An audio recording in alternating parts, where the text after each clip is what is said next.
Good afternoon, everyone. Welcome to the talk show Uplifting Communities with John and Miss J. Hey. And I'll tell you, we got a really good show for you guys today. But before I go any farther, I would like to ask Miss J if she would mind taking the pleasure of bringing our special guest on. Absolutely. First of all, good afternoon, everyone. Thank you for joining us. And if you're listening by phone and you want to join the conversation or just comment on something that we're talking about, just please select one. And if you're listening online, all you got to do is dial that 213-943-3664 and select one and join the conversation that way. But we're really excited. I'm especially excited because you guys know I love the babies. And today we got Lermain Washington. What I love about him is that he's fighting for literacy. He's partnered with other barbershops and other individuals to make a difference in his community. But before we get into details about his greatness and what he's doing, Leon, just tell the audience a little bit about you because I know you got a radio show and some other things. So just fill them in a little bit about you. Well, first of all, I'd like to say thank you very much for even having me, and hello to the community. Um, Basically, a little bit about me. I'm 34. Yeah, I had to think about that for a second. And whether he's going to tell the truth or not. No, I'm just kidding. I'm 34. I am a college graduate. I went to school for recording engineering, which is pretty much like producing.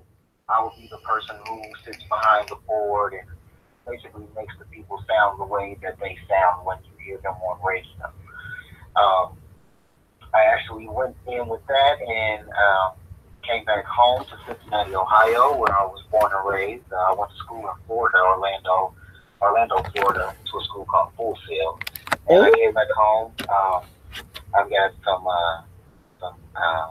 background in IT, in which case I have a certificate. I also do have a radio show, which is called No Lyrics Radio. We are just getting started with that. It's something that I had going before, but the place that was doing it, the city stopped funding that particular place. They were allowing people to come and do free radio shows. What my radio show is simply all I do is play instrumentals. No words, hence the name, no lyrics. And I am the organizer of this wonderful program, H.A.I.R, which is an acronym for Helping All Inner City Read. Yes. So tell the audience a little bit about how you got started. What moved you to take this step? Because as we discussed earlier, you're not a parent. You're a single guy. You could have picked anything, and you're in entertainment basically. So in radio, you just could have done anything. But what made you feel a need to, partner with barbershops and get this started for the kids in your community? Um, it was something that I saw on Facebook probably about 2 years ago. There was a guy in Iowa, as we were discussing, Right. who was doing something similar to what I was doing. As we were discussing, he was an actual shop owner. And there Right. were other people that were doing the same thing, but they were shop owners. The difference with me is I'm not a shop owner. I don't cut hair at all. And again, I don't have any children. But what made me actually start the program was I was watching an interview on CNN, I believe it was, and they talked about this school to prison pipeline. Yes, that was so What good. that is that the prisons actually base their population off of third grade reading and writing test scores. Yes. So if a child does not know how to read or write by the third grade, they're more likely to go to jail. Yes. And that put something on me and in my heart where I was just like, I have to do something. And lo and behold, this came back to fruition. And actually, a barber that I know personally reached out because I pretty much challenged barbers in my city, but I wasn't going around like how I am now. Right. And I just put it on Facebook, and one of the barbers reached back out to me and told me he wanted to do it. And his name is Wade the Barber. By the way, shout out to Wade. Hey, Wade. He came back and said he wanted to do it, and he just sparked that fire in me. And We're about 70 cuts in 1 month. In the month of August, we had 70 haircuts. Let's see, we had, and that was in 2 days with 3 barbershops. That's awesome. So for September, I actually have 14 barbershops as well as beauty salons because we added beauty salons yes. for girls as well. That's right. Black Girls Rock. That's ma'am. Yes, ma'am. Yes, ma'am. That's right. You know, Leon, explain to the audience exactly what you guys do at the barbershop. Okay, so what it is when the kids come in, it's a learning environment. So your typical barbershop things are not happening, like no TV, there's no music playing. All the kids see is pretty much other kids reading. Even the kids that are waiting are reading to actually get their hair cut. They're actually either looking at the book or I'm sorry, reading the book that they're going to read to the barber, or they might just see a book that they like. However, it's very important that the actual children read books that are on their level. Right. Because you can just have a whole bunch of books and kids will see, they'll go to whatever attracts their eye. Yes. You know, they can't read it. There's like the pictures on it, you know. And so from there, once the child is ready to get their hair cut, they actually get in the chair with their book and they read to the barber as they're getting their hair cut. So the barber almost is like that child's mentor, or that child's teacher for the moment, for the time being, while they're receiving their haircut. And that's why I love that. That's why I shared the pictures of the kids actually reading while they're getting their haircut, because to me that spoke volumes. It's different than just to give a kid a book and say go home. But if they got a question or they don't know a word, you know, it just builds that connection. You know, and I that's what I loved about it. The children are actually able to take the book home too. Awesome. I was thinking while you were speaking, Leon, you know, this is a program that can go throughout the youth, because we need that, especially in the African American communities, or what you can call it, the poor community or disadvantaged community. We need that. We definitely need that. I would like to see that in my neighborhood. I would like to see that program in many other neighborhoods. And to be honest with you, I'm going to see what I can do to push that. Get some barbers to, you know, help you out and give them your information. Cause I like that. I really do. Well, you know, and it actually, that would be awesome. Yeah. I'm sorry, because it is going on in other communities, like it's in Chicago, it's in other neighborhoods. I mean, but I think what it is that, like you said, it'd be great if it just continues to grow bigger, you know, because you got to have a designated person in that area that's going to make it work, because he can't do it from Ohio. So he's going to, you know, you got to have somebody that lives within that community that's going to hit those barbershops, that's going to hit that, you know, hit that beauty shop and be consistent. And then you got to supply the books, you know, so that is also, it's one of the reasons why we are doing a book campaign, Leon and me, this month, because you got to have books. You either you got to buy them or we need them donated. And that is where it's easy to say but you having those books and then particular types of books, that's the challenge. And that's why I was encouraging like all the children authors and the indie children authors to donate books of color, because it is time for kids of color to see books that look like them. And there's some great books out there, because I belong to a lot of, so that's the challenge right there. Matter of fact, Ms. J, you got one, Afro Man. Yeah, he knows. Me and Leon knows. Yeah, he knows. Definitely. Yeah. Definitely read that book. Yeah, so we gotta just make a difference. Yeah. I love it. Yeah, and we got a bacteria book that talks about germs and how to teach kids about germs and bacteria. It's a coloring book also. So it's a lot of things out there, but we just got to get people to participate. Like Leon is just one guy, but there's like the guy, like he mentioned earlier, in Oklahoma. There's a guy in Chicago. I think it's a guy in New York. We got Kicks and Books in New York. I mean, it's different people coming up with different ideas. They always get stuck because people don't want to help. And that's what we need, is to help. Great programs don't last and don't work without help. I don't care who you are. Well, the reason I wanted to, actually refer them to Leon is because he's not a barber. He's not, he don't cut hair. And he got the program to where as though you can get other barbers to participate in that program. But you got to remember, John, though. Some people might have the ideal. Right. Some people might have the ideal, but they don't know how to present the program to them. And so a lot of barbers will say, nah, I don't really want to do that, and things of that nature. But if you get somebody that know how to present the program and he can teach them. Yeah, I get where you're coming from. I get where you're coming from. But then we also got to remember different communities got different attitudes. I mean, I'm not saying that, because we got to be honest. We can't go out here pretending like everybody black with a barbershop and beautician gonna say, yes, we're gonna save the kids. So, you got to know your community. That's why I said whoever does it, they got to make sure they foot soldiers in their community. Having information and not being a foot soldier ain't gonna work. That's why I'm just reiterating that. He could tell them what he did, but he may have to tweak it for his neighborhood, or she may have to tweak it for her neighborhood. We just, you know what I'm saying? So I don't want them to think that they could do exactly what he did, because he know his people. They got to learn their people. Right. Yes. And you know what?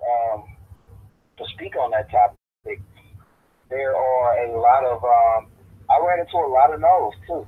I can say that. Absolutely. And one thing that I can say, and I hope that they're listening too, is that I'm relentless.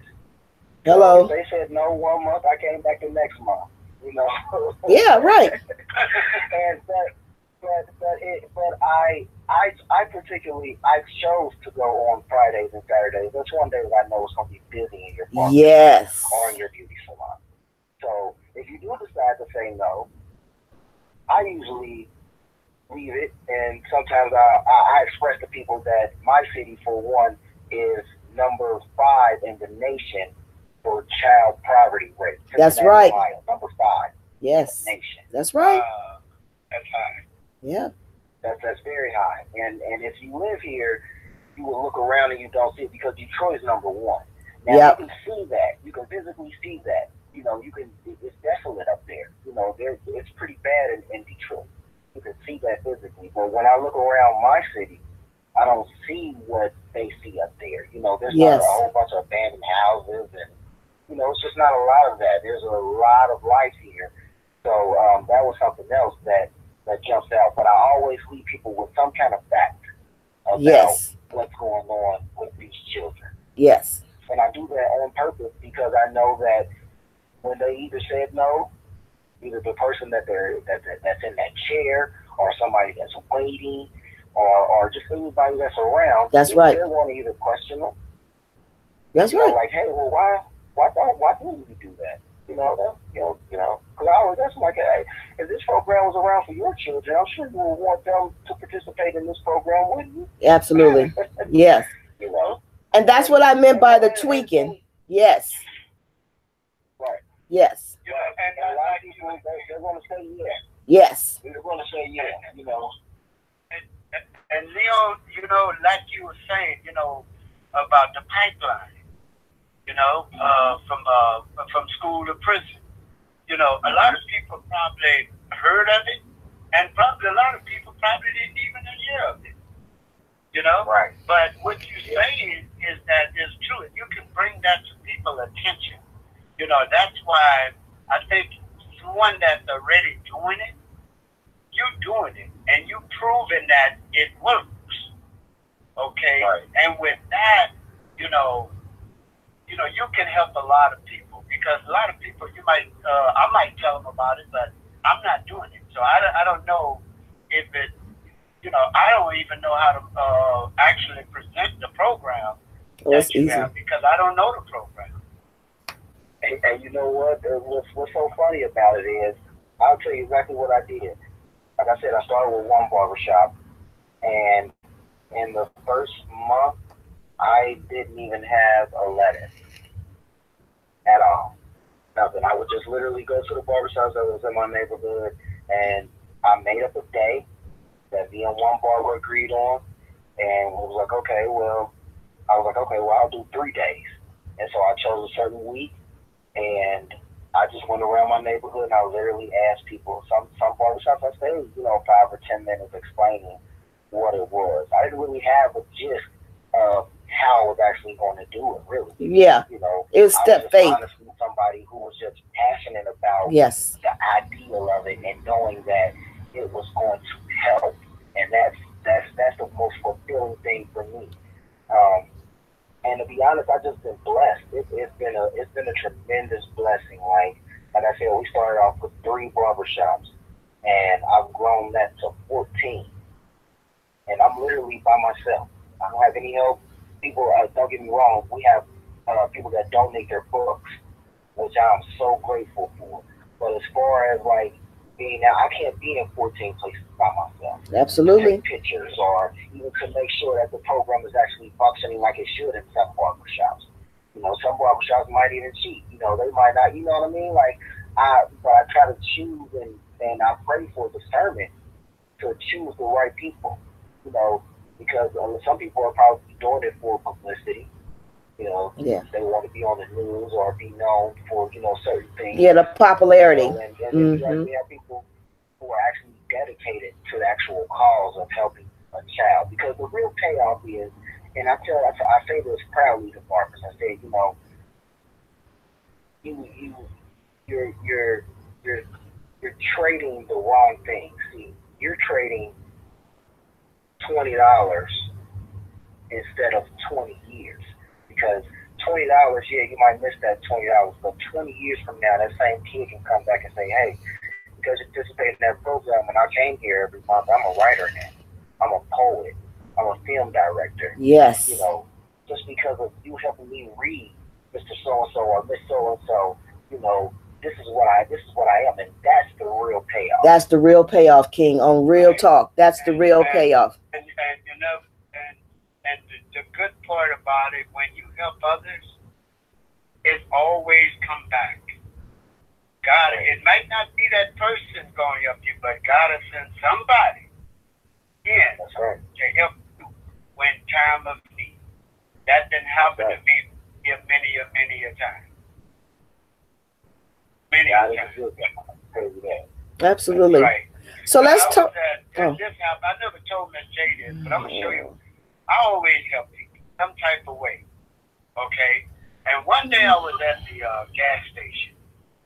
And this happened to me about a year and a half ago. And I'm glad you say that because it made me bring back this. And I want to share this. I was at the gas station. And I didn't have no cash on them. But I gave them my ATM card for me to pay for the gas. Okay? My ATM card, for some reason, it wasn't working. But I had money. Okay? But I don't know if it was the service that gas station had or what. And I was on empty. My light was on. And I said, oh, man, now I'm going to have to try to make it all the way to the bank, to get some cash out. Or to ATM because they didn't have no ATM of it. And so it was a guy in a backup. He said, your car won't work. I said, nah, it won't work, man. I'm dead on empty. Man told the gas station people that the attendant, he said, go ahead on and fill up this tank.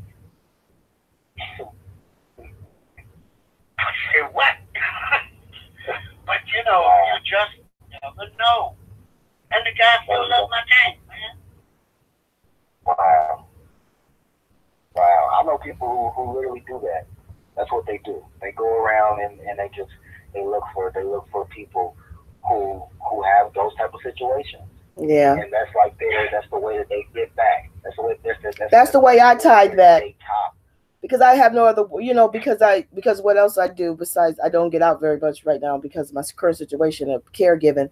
So if I go to the store, like this morning, I bought a girl breakfast, a pregnant girl. I knew she was hungry. She kept pretending she wasn't hungry. So I was getting my dad and my grandmother breakfast, and I bought her breakfast. My niece does it all the time too, because it doesn't matter how you tithe, as long as you tithe.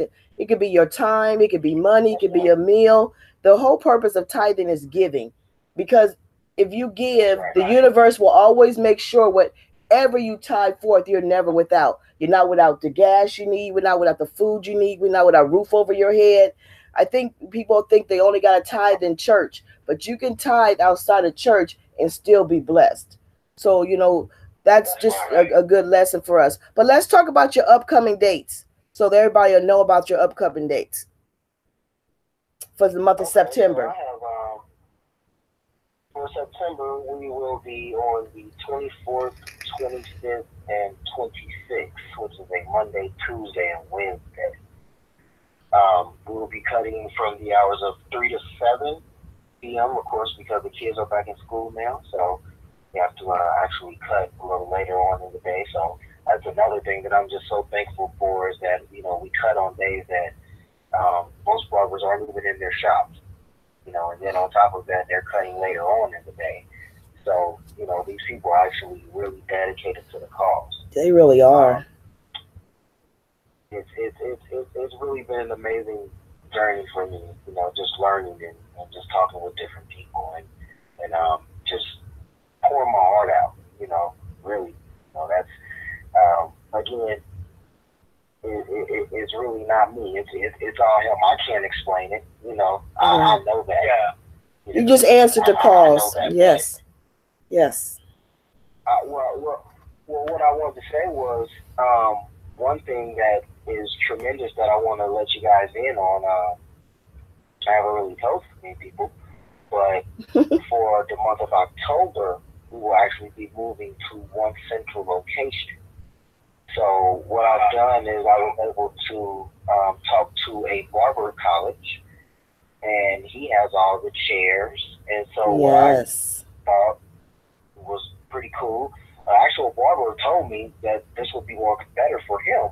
And he said, well, why don't you try to find a central location and put all the barbers on one spot, so it'd be like a networking promotional event. Yes. They can promote themselves. Yes. And I said, that would be pretty cool. So I've teamed up with the barber college, and for the month of October, we're actually going to be in Premier Barber College in Roseline for the last week. I believe it's the 26th. It's the last Monday.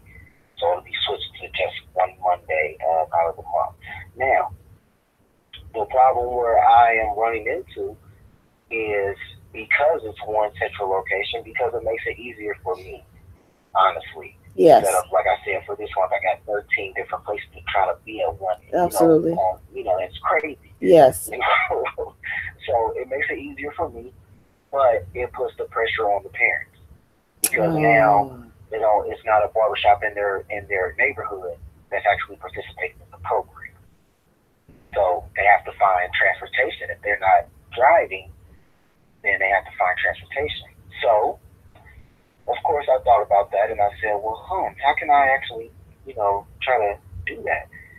And I haven't gotten to it yet, but I'm believing that it's going to happen. But I've been reaching out to churches and daycares to actually ask them to donate their buses to pick up children, because we have we have a couple of project housings here where there is literally no grooming for the children, peer grooming for children in walking distance. Nowhere near. Just the kids of course you're going to have your hood barber in there that's cutting up everybody, but there's still like that right there just did something to me completely. Like, are you serious? Like, all these kids, and those are the kids who could mostly benefit from the program. Absolutely. Would be those kids sitting in those project houses. Yeah. So I'm running into roadblocks with these with some of the churches and some of the daycares, because some people are federal regulated. Absolutely. Their insurance only covers certain things. Yes. Yeah. He gonna work it out, though. Yeah, he gonna work it out. I'm faithful and I'm confident. Yeah. Another question I wanted to ask you. How do you get your kids? What type of advertisements you do, or how do you get the kids to join your program? I'm pretty much on social media. I hit social media pretty hard. Yeah. And then I actually hit the neighborhoods that really could use the actual program.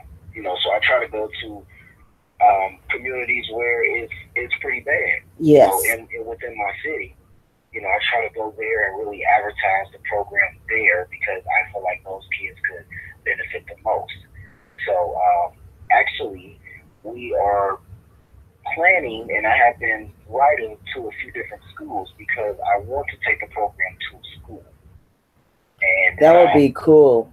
I feel like if I can get it in a school, yes, and I could actually start to do what you were saying as far as starting in a whole network. I would love to have a network of barbers in different states that all participate in this program. Yes, that would be awesome. So I'm working slowly but surely. Yeah, you guys you gotta do it step by step. Order your steps already been ordered, so you listen to your order. Because usually when you deviate from your orders, it messes everything up. You do it according to what your orders are, and once you complete that order, whatever is supposed to be opened up, it will be opened up. But stay on path because we get so distracted with people giving us additional ideas or, telling us what they would do. So now when somebody tell me what would they do, I said, well, go ahead and do it then. If it's so good, you do it. I don't even want to hear it no more. If it's so boss, you do it, boo. You got it. I'm going to do this because this is my assignment. We have to learn to stay on assignment. And that's what I think a lot of people get messed up with. That's right. You can definitely mess up things. Mm-hmm. That's right. I can definitely say that I have been places that I have been going. I'm not really doing too much fighting with these people. Like if you don't want me, because I feel like how you just said, Mr. J. My steps are ordered. Yeah. I know I'm on the right path and I'm doing something that is fulfilling to my heart. So I know I'm doing a good thing and a good service. So, when I walk into doors and it's a big, fight about this or that, and I'm like, no, this is not the door I'm supposed to go to because my door is already open. That's right. They're not like, hey, who are you? The door I'm supposed to walk through, they like, hey, we've been waiting on you. Teach. That's right. The only thing that I can see in a program like that, the only thing that I can see that somebody not getting, with the program is that they're money hungry. Because for a fact that these barbers make a decent living, if they got clients. But something, giving up something for free, and that's right. the way they would think. Well, I got to pay my bills, I got to pay this, or I got to pay that. Yeah.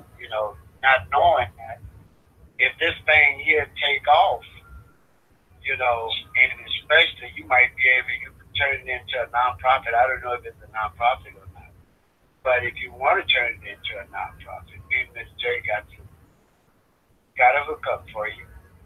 I was actually thinking about that. Just making the hair because right now it's up under my radio show, so it's just my radio show presenting it. But I would like to make the whole program, a whole nonprofit organization itself.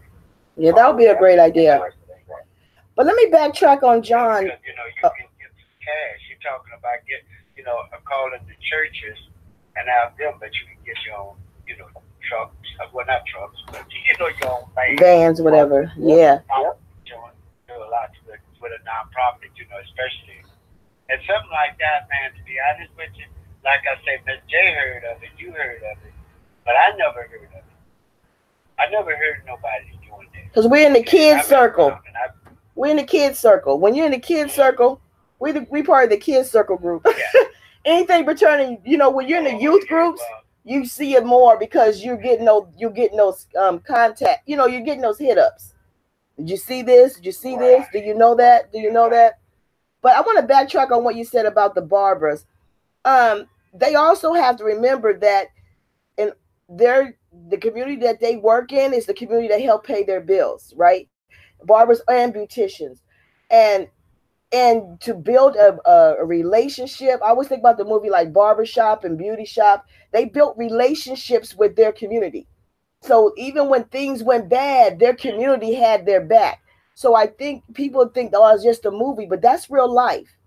You have to get back to your community. Like Barbershop, they bought tennis shoes for the young man who needed tennis shoes.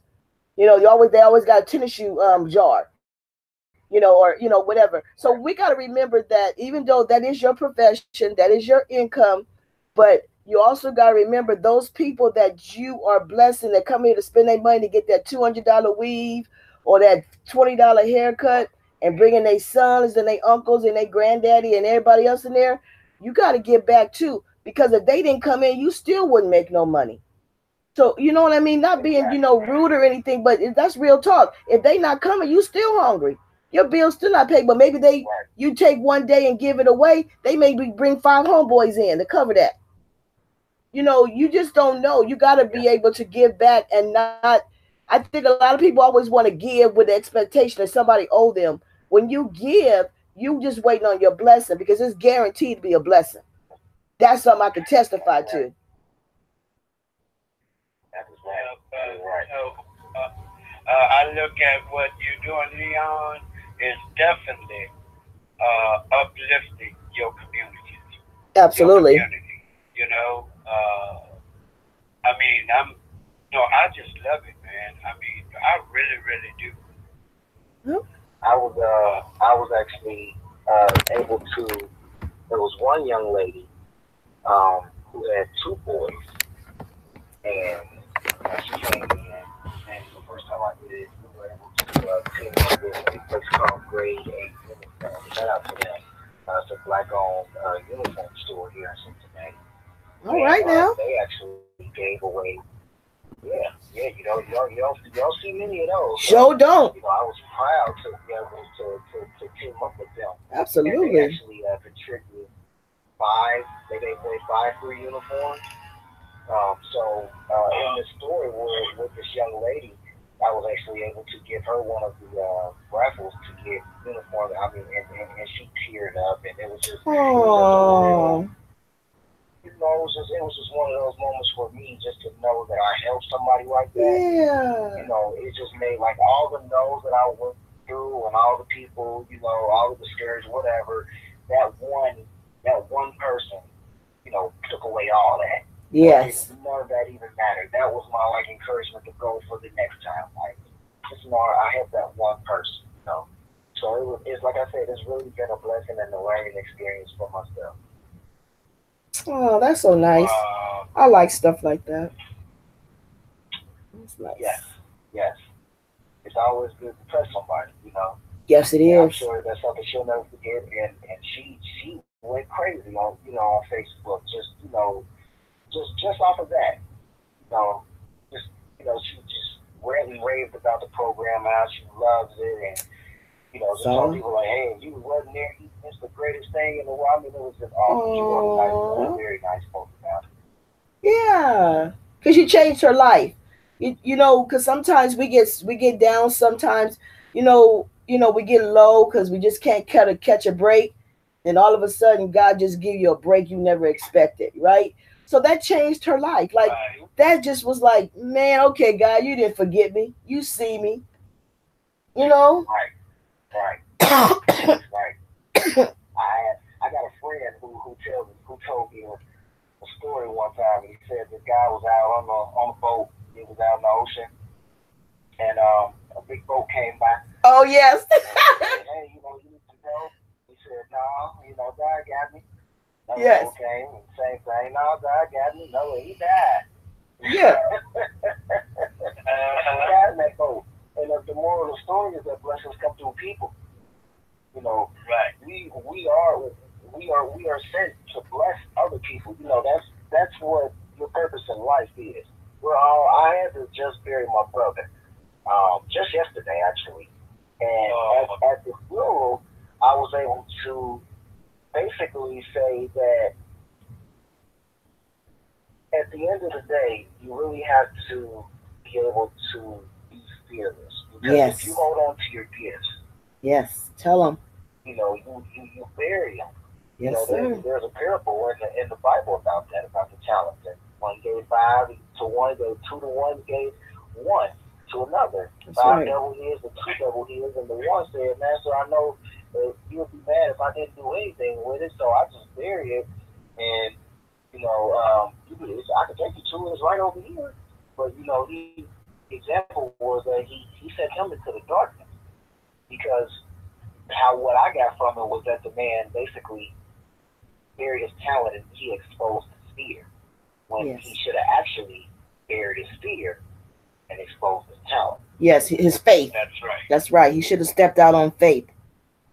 Yeah, absolutely. That's right. And that's what you got to do. Yes, absolutely. Hey, check this out. Now, it's funny you say that, because a lot of people, like, I do a lot of reading, do a lot of research, and I pick up a lot of things. You know what I'm saying? Knowledge on certain things, and I give it away. I let people know. Like, for example, there was a lady, she was looking for some help. I told her to call 211. She never heard of 211 before. But 211, is throughout the United States, the phone number 211. And they'll assist you with, if you need a place to stay, if you need the utility bill paid, if you need, whatever you need, they have the resources to direct you to go get what you need. So when I told her that, she was shocked, because she dialed a number and it was a live person came on the phone. Yeah. Wow. And she had never, and I had never heard of it either until somebody told me. John, that's been around a long time. That's been around a long time, dude. Yeah, I know it, but I've been knowing it for a long time. I know that. Well, I mentioned it in my documentary. Yeah. But and I just remember that number. That's a number that I always remember. Now, in certain states, now you can dial. There's a number that you can dial. It's 311. Mm-hmm.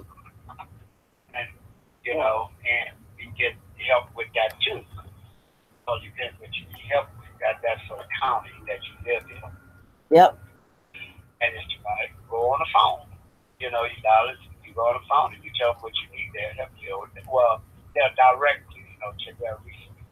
Yeah, don't be tricking the folks thinking they're going to get some free stuff. John, have all them numbers blowing up. They going to blame you. I'm going to say, John told them. John told them. He said it was free and I was going to get my utilities paid. It's John's fault. But what time I got it from Mr. Lermain Washington. Just like a lot of people don't know about the mega bus. You know how you can go around the country on the mega bus for $20? People don't know about the mega bus. They always try to hop on that Greyhound. They better learn about the mega bus. A lot of people don't know about the mega bus. So that's just funny. Since we're on the business of sharing some information, I don't know if a lot of people know, but one place that I've been looking at for sponsorship is Fifth Third Bank. Fifth Third Bank. Yes, they are there for Black folks. They call it the community commitment. Mm-hmm. And they're going to be giving away $30 billion till 2020. Yep. So, and they're supporting financial literacy programs. So that's one thing I'm adding to my course as well. Once we get into the schools, we will be adding financial literacy to it as well. But if there's anybody out there that's listening, and you got something that's got to do with finances, or you are a major in finances, or something, a thing or two about finances, put yourself together a program and shoot it at Fifth Third, because they're giving away $30 billion till 2020. Yep, they sure are. I think I posted it when it first came out, but I'll repost it because I know I got the post somewhere. I keep everything I post. But yeah, they're doing the campaign, and they're not the only ones. It's somebody else. I think. Oh, the people did the documentary America to Me, and I posted that. They're also asking young people to create their own documentaries about what their experiences are in school, and they're also giving away scholarships and money. I posted that on my page. So it's a lot of, because I want, it's a lot of opportunity. A lot of people say, well, I ain't got a good camera. Nobody asks for no perfect camera. You got a cell phone, use it. Just tell your story. Sometimes just telling your story, like you're telling your story, Leon, will spark somebody else to think, well, God, he didn't have no idea how it was going to turn out. He had no plan. He just walked out there and got it done. That'll let somebody else know you ain't got to have no business plan, a whole bunch of partners, a whole bunch of money. All you got to do is have a good heart and some good feet. That's right. That's right. And I must add to that a good foundation too. Absolutely. I tell people all the time, there is going to be a point in life, no matter who you are, where smart is not going to get you through. Hello. It's going to come up short every time. And it's going to take heart, will, and courage to get you where you are. At the end of the day, if you don't have those, it's going to be a long day for you, buddy. That's real talk. Speaking on the foundation, I said my foundation, and I try to stick by it as much as I can, is through the 10 commandments. I try to live by that. That's just me. It works for me. Thou should not right. Thou should not commit adultery. Thou should not therefore witness against that neighbor. I mean, different things like that should not kill. I set my foundation and try to pass it on to other people. And I think that if you can set your foundation to that 10 commandments, I really do believe that that's the foundation God put for us to build. That's just my belief. I'm in agreement with you, and I'll also say, when I speak of foundations, it starts with your parenting. Yes. The family that you come from. I was taught a long time ago that, when you walk out of this house, you represent not only yourself, but you represent this family. Yes, my mother said all the time. So I was always taught that as a child. So I apply, and I'm so grateful for my parents because I'm able to instill that into the young ones that's coming up in my family. I tell them that all the time. And like I have two mothers. One of my mothers, well, they're not like together. Like one mother is married and the other one is married. You're crazy. Go ahead. I ain't mess with you, Leon. Keep it going. Keep it going. One of them used to correct me all the time. And I mean, she would correct my speaking all the time as a child. And I would hate it. I would hate it. I couldn't stand it. But from her doing that, allowed me to learn how to speak properly. Yes. And it helped me so much within my life. Just that simple little thing that she did. And that was just around the house. It wasn't like we was around people. She did that literally every day around the house. If she called us talking, you might be on the phone in your room. Ain't is not a word. Right. Leon, Ms. J, we only got 45 seconds left before we, go off air. That's Leon going. That's Leon talking too much again. No, no. We like to thank. We only got 45 seconds, so I'm gonna make this quick. First of all, Leon, thank you for coming on the show. I really enjoyed it. I'm sure John did too. We really appreciate it. I usually say if you got one positive thing to say, what would it be? But it got to be real quick. So shoot it out, Leon.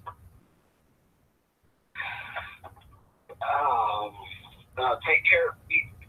Be powerful and be courageous and be fearless. Absolutely. And John L. Brown. Thank you for coming on, Leon, and back to you, Miss J. We have 0 seconds. That's all right. We can do this. We're pros. Well, thank everybody for coming and listening to the show. We really do appreciate it. And I'm going to post the information so you can reach out to Leon. And without you, there would be no us. So we humbly thank you very much for joining us. You could have been anywhere else, but you were with us today. So we thank you. Peace and blessings and good night. Good night, everybody.